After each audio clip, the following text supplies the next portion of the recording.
दोस्तों, मेरा नाम विजय है और इस समय मेरा उम्र 25 वर्ष की है और मेरा लंबाई 5 फीट 3 इंच है और मैं बिहार का रहने वाला हूँ। और यह कहानी उस समय की है जब मेरे शादी का 2 साल हो गए थे। शादी के समय ही मैं अपने साली को देखा था।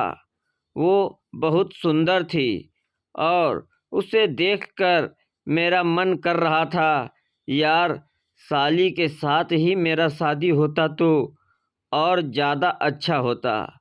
और मैं फिर सोचा कोई बात नहीं है तो मेरे पत्नी से छोटा लगेगी रिश्ते में साली, और साली आधी घरवाली तो होते ही है। और मैं ससुराल जाने के लिए मौके के तलाश में थे और एक दिन सुबह सुबह साली जी का फ़ोन आया। वह बोली, जीजा जी मैं नेहा बोल रही हूँ, इस बार होली में आप मेरे यहाँ आ रहे हैं या नहीं, पहले इसका जवाब दीजिए, उसके बाद बात करेंगे। और मैं मन ही मन खुश था और बोले, साली जी मैं इसी शुभ अवसर का तो इंतज़ार कर रहे थे। यूँ तो होली के रंगों में एक अलग तरह की उमंग होती है, लेकिन अगर बात साली के साथ होली खेलने की हो तो जज्बात तो हिलोर मारेंगे ही। शादी के बाद की वह मेरी पहली होली थी तो सोचा चलो अब की साली साहिबा के साथ ही दो दो हाथ कर लिए जाएं।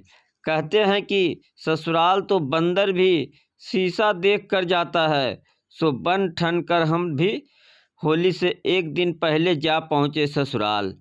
घर में घुसते ही तमाम अरमान मचलने लगे, लेकिन जैसे ही घर में घुसे पड़ोस में खड़ी एक लड़की ने हमें देखकर कहा, ओहो तो ये हैं नवादा वाले जीजा जी, ऐसे तो यहाँ भी मिल जाते।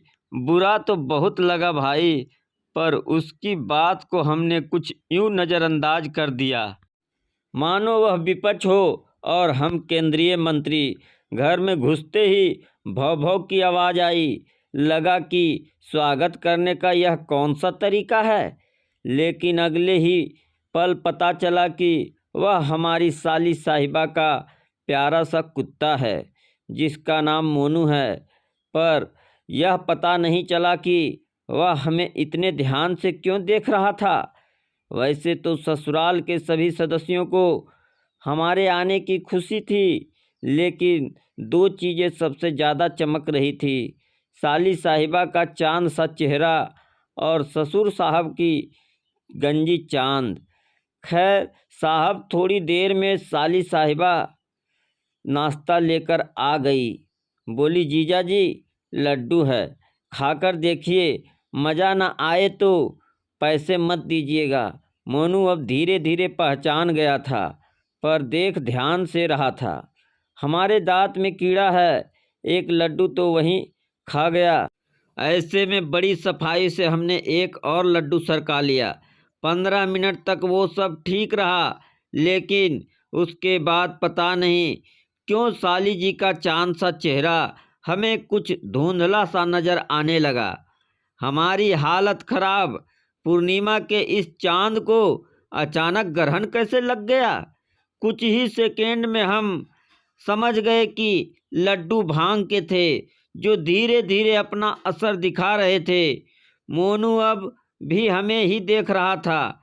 शायद यह भांग का ही असर था कि उस रात हमने खाना भी खूब हपक हपक के खाया। इसे भांग का नशा कहिए या साली के हुस्न का जलवा या फिर अपने शैतान दिमाग की खुराफात। रात भर हमने साली साहिबा को रंगने की ऐसी टाइट प्लानिंग की कि प्लानिंग कमीशन ऑफ इंडिया को भी शर्म आ जाए। पूरी प्लानिंग के दौरान जो एहसास हुआ उसका अंदाज़ा वही लगा सकता है जिसकी एक आध साली हो। रात भर मोनू हमारी चारपाई के इर्द गिर्द ही रहा, पता नहीं वह भी किस प्लानिंग में बिजी था। सुबह सवेरे अचानक दरवाजे की घंटी बजी। हम लपक कर उठे और दरवाज़ा खोला। देखा तो वहाँ कोई नहीं था। सोचा थोड़ा बाहर निकलकर जायज़ा लिया जाए, पर यह क्या, जैसे ही बाहर आए ऊपर से अचानक रंगों की 3-4 बाल्टियाँ हमारे ऊपर गिरा दी गई। ऊपर देखा तो छत पर साली साहिबा अपनी फ्रेंड्स के साथ खड़ी थी और हंस रही थी। मोनू बराबर में खड़ा था। वक्त सुबह का था, सो कौन जाने इस धमा चौकड़ी में उस कमबख्त कुत्ते ने भी अपना काम निपटा दिया हो। खैर साहब, हमारी प्लानिंग पर तो पानी फिर गया, लेकिन सफल हो गई साली की प्लानिंग और उस कमबख्त कुत्ते की भी।